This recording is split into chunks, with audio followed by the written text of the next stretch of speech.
The Ford Mustang Boss 429 is a true muscle car legend. In a world where high-performance machines were constantly one-upping each other, this beast stood out as one of the most powerful and rare Mustangs ever produced. Introduced in 1969, the Boss 429 wasn't just about raw power.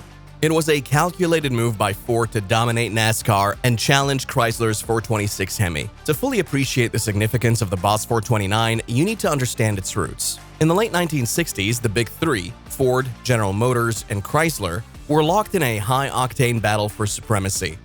Chrysler's 426 Hemi had been ruling the tracks, especially in NASCAR, leaving Ford with no choice but to respond with something extraordinary.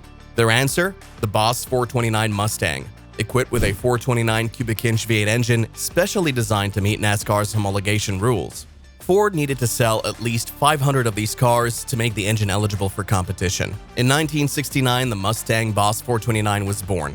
Ford partnered with the performance shop CarCraft to modify the Mustang's engine bay, as the 429 engine was too large to fit under the standard hood. CarCraft widened the shock towers, moved the battery to the trunk, and reworked the front suspension, all to make room for this massive power plant. The result was a Mustang unlike any other, designed with the sole purpose of housing an engine capable of competing with the best on the track. Under the hood, the Boss 429's engine was a marvel of engineering. The 429 cubic inch V8, often referred to as the Blue Crescent because of its distinctive valve covers, featured a semi-hemispherical combustion chamber design. This allowed for better airflow and higher compression ratios, giving the engine an edge over its competition. With a compression ratio of 10.5 to 1, the Boss 429 officially produced 375 horsepower at 5,200 RPM and 450 pounds-per-foot of torque at 3,400 RPM. However, these numbers were widely considered to be underrated, with many experts estimating the real output closer to 500 horsepower. The engine's design wasn't just about brute force. Ford's engineers focused on durability, ensuring that the Boss 429 could handle extended high RPM operation without breaking down. The engine featured a 4-bolt main-lock, forged steel crankshaft, and aluminum cylinder heads, all designed to withstand the immense pressure generated by the powerful combustion chambers. This setup made the Boss 429 one of the most durable and high-performing engines of its time. Despite its immense power, the Boss 429 wasn't designed for drag racing. Instead, it was built with NASCAR in mind. Yet due to the engine's massive size and the modifications required to fit it into the Mustang, Ford never actually raced the Mustang in NASCAR. Instead, the engine found its way into Ford's Torino and Mercury Cyclone models, which were the actual contenders on the NASCAR circuit. This decision made the Mustang Boss 429 an even rarer and more coveted model, as it was essentially a NASCAR engine shoehorned into a street-legal Mustang. To put the Boss 429's performance into perspective, it could go from 0 to 60 miles per hour in about 7.1 seconds. A respectable time, though not groundbreaking for a muscle car. The car's real strength, however, lay in its ability to handle high speeds on the track. While other muscle cars were built for straight-line speed, the Boss 429 excelled at sustained high RPM operation, making it ideal for long stretches at high speed, much like the conditions it would have faced in NASCAR. The exterior of the Boss 429 was deceptively simple. At first glance, it didn't scream performance like some of its competitors, which were often adorned with flashy decals, stripes, and aggressive styling. Instead, the Boss 429 had a relatively subdued appearance, with a large hood scoop being one of its most distinctive features. This hood scoop was fully functional, helping to feed cool air to the massive engine lurking beneath. The car sat lower than other Mustangs of the era, thanks to the modified suspension, which also gave it a more aggressive stance. The wide body and large tires added to its menacing appearance, making it clear that this Mustang was built for serious performance, even if it didn't flaunt it with exaggerated styling cues. On the inside, the Boss 429 was equally understated. The interior was mostly stock Mustang fare, with a few notable exceptions. The dashboard featured 120 mph speedometer and an 8,000 RPM tachometer, reflecting the car's performance-focused design. However, surprisingly, the Boss 429 didn't come with an oil pressure gauge, a curious omission for a car with such a high-performance engine. Despite its racing pedigree, the Boss 429 was designed to be street-legal and relatively comfortable for daily driving. It featured high-back bucket seats, a fold-down rear seat, and a Hurst shifter for the 4-speed manual transmission. Though it was a beast on the track, Ford didn't sacrifice comfort for performance, making the Boss 429 a unique blend of both worlds. In total, only 1,358 Boss 429 Mustangs were produced between 1969 and 1970. making it one of the rarest muscle cars of its era. Each car was hand-assembled at Carcraft's facility, adding to its exclusivity and allure among collectors today.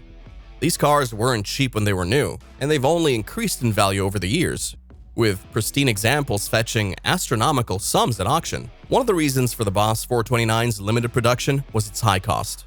In 1969, a new Boss 429 would have set you back around $4,900. Quite a hefty price tag at the time. This, combined with its somewhat finicky nature, the engine didn't perform well in cold weather and it was known for being difficult to start, meant that it wasn't exactly the most practical choice for a daily driver. But for those who craved power and exclusivity, the Boss 429 was the ultimate Mustang. And that exclusivity wasn't just about the numbers, it was about the legacy. These cars weren't built for the average muscle car enthusiast. They were crafted for those who demanded the absolute best. And while it may not have achieved the NASCAR dominance Ford had hoped for, its legend grew in other ways. The sheer presence of the Boss 429 made it an icon among muscle car enthusiasts and collectors alike. One of the reasons the Boss 429 is so revered today is its blend of brute force and rarity. While many muscle cars of the era were mass-produced, the Boss 429 was meticulously hand-assembled, making each car feel special, almost like a bespoke machine. This level of craftsmanship, combined with the car's performance pedigree, has cemented its place as one of the most sought-after muscle cars of its time. Over the years, the Boss 429's reputation has only grown. It's now considered one of the ultimate American muscle cars, a true icon of automotive performance. Collectors and enthusiasts alike continue to seek out these rare machines, often paying top dollar for well-preserved examples. In recent years, the Boss 429 has become a fixture at high-profile car auctions, where it consistently commands six-figure prices. But for those lucky enough to own one, the Boss 429 is more than just an investment. It's a piece of history, a symbol of an era when horsepower was king and car manufacturers were willing to push the limits of what was possible. The car's mystique lies in its combination of raw power, engineering innovation, and limited production. It's a car that turns heads, not just because of its looks, but because of what it represents, the pinnacle of muscle car performance. Even though the Boss 429 was built with NASCAR in mind, it never achieved the level of success on the track that Ford had hoped for.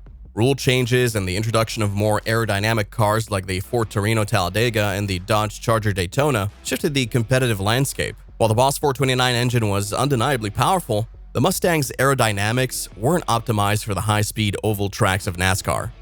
However, the Boss 429's limited success on the track didn't diminish its impact on the streets. For the enthusiasts who could get their hands on one, the car's performance was unmatched. Whether on a straight stretch of highway or at the local drag strip, the Boss 429 delivered exhilarating power and speed. Its NASCAR-derived engine may not have made it a champion on the track, but it turned the Mustang into a street legend. Today, surviving examples of the Boss 429 are considered holy grails among muscle car enthusiasts.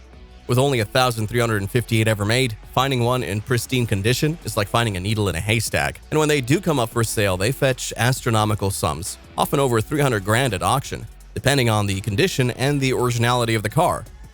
The Boss 429's rarity, combined with its legendary performance, makes it one of the most desirable cars from the golden era of American muscle. Its influence extends far beyond its own production run. It helped cement the Mustang's place as one of the premier muscle cars of the 1960s and 70s, and its legacy can still be seen in modern Mustangs today. While the days of massive, naturally aspirated V8s may be behind us, the spirit of the Boss 429 lives on in the high-performance Mustangs that continue to roll off the assembly line. Ford's decision to resurrect the Boss name in recent years with the Boss 302 Mustang is a testament to the lasting impact of the original Boss cars. While the modern iteration may not have the same raw, unbridled power as the 429, it carries the same philosophy, pushing the limits of what a Mustang can do both on the track and on the street. Whether you're a collector, an enthusiast, or just someone who appreciates the artistry and engineering behind classic American muscle cars, the Boss 429 is a car that deserves its place in the pantheon of automotive greatness. If you ever get the chance to see one in person, or better yet, drive one, you'll understand why the Ford Mustang Boss 429 remains one of the most iconic muscle cars in history. Thanks for watching. If you enjoyed this deep dive into the Ford Mustang Boss 429, don't forget to like, share, and subscribe for more muscle car history and epic rides. Stay tuned for more legendary machines in the next episode.